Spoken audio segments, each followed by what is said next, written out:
Hello everyone, don't forget to subscribe and like the video, thank you. Story 5. The Lost Phone. Last night, a friend dragged me out to catch the opening act at a local bar's music night. After a few drinks, I noticed my phone was missing. I checked the table, the bar, even the bathrooms. No luck. Using my friend's phone, I called mine. After 2 rings, someone answered. There was a low, raspy giggle, and then they hung up. They never answered again. Defeated, I went home. That's when I found my phone, sitting right on my nightstand, exactly where I left it. Story 4. The Wrong Bus. Back in elementary school, I was always the last kid picked up by the school bus. One morning, while I was waiting alone, a bus with no other kids pulled up. The driver smiled and said, "Hop in." Something felt off. I asked, "Where are the other kids?" He replied, "We'll go get them now, just get on." His tone became more insistent, but he didn't do anything overtly threatening. I refused. He eventually gave up and drove away. A few minutes later, the real school bus showed up, full of kids. That evening, I casually mentioned it to my parents, and their faces changed. They immediately started making phone calls. Story 3. The Neighbor. A few years ago, I rented an apartment from a friend who couldn't find a buyer for it. The place was great until I met my next-door neighbor. She was around 45, but looked decades older. Every night, she'd blast Christian radio and shout at someone invisible.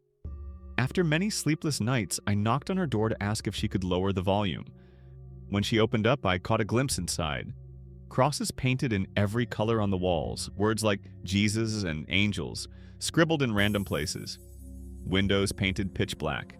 The place smelled damp with yellow-stained carpet and cockroaches crawling around, plus the stench of something dead.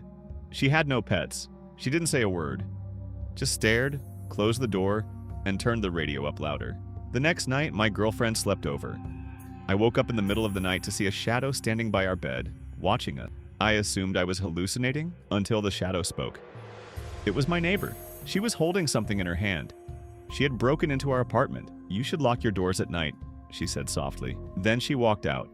The next morning, I heard strange muttering outside my window. She was standing there talking in tongues, holding a plastic bag that reeked of death. Inside was her decaying dog. Terrified, I went to another neighbor. He looked just as scared. Apparently, she had broken into his apartment too. He found her standing behind his couch holding a power drill. I called the cops. They already knew her. Diagnosed schizophrenic, off her meds. But since she owned her unit, they couldn't legally intervene unless she left the apartment. So I waited for 2 days, watching her through my peephole.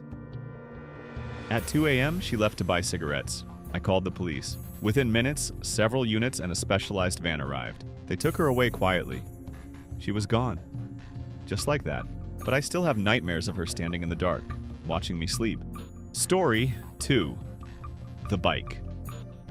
I was wrapping up a late shift at work when a loud crash echoed through the building. Someone had thrown a large rock through the front window. The place was deserted. It was the industrial district and well past closing hours. I called security and decided to head home. As I walked to my car, I felt uneasy. I rushed to the door, jumped in, and locked it. As I drove off, I began to calm down. But then it hit me. I never unlocked the car. It had been unlocked the whole time. My heart stopped. I reached into the back seat quickly. No one was there. About 30 minutes later, I called a friend who said he was out drinking. I decided to meet up.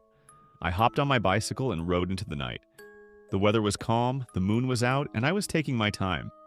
Until I heard someone riding behind me. I moved aside expecting them to pass. He did, but slowly. Right as he came beside me, he turned and smiled. The kind of smile that doesn't come from someone sane.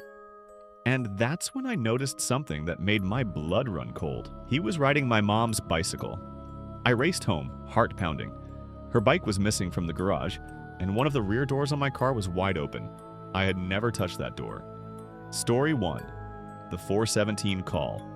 I worked night shifts at a campground, midnight to 8 a.m.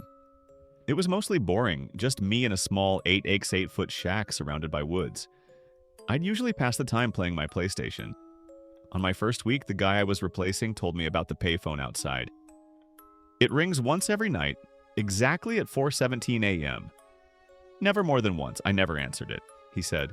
Curious, I started paying attention, and sure enough, once I began leaving the windows open at night, I heard it. One ring. every single night, 4:17 a.m. Eventually, I built up the courage to answer. I set my alarm for 4:15 and waited. When it rang, I picked it up. Dead silence. Not even static. Just presence. Like someone was there, breathing. I tried again the next night, same thing. I answered that phone every night for a week. Nothing. Then I stopped. Weeks passed. In October, I decided to try one last time. This time, I answered and said, "Hello?" over and over. Then I heard it.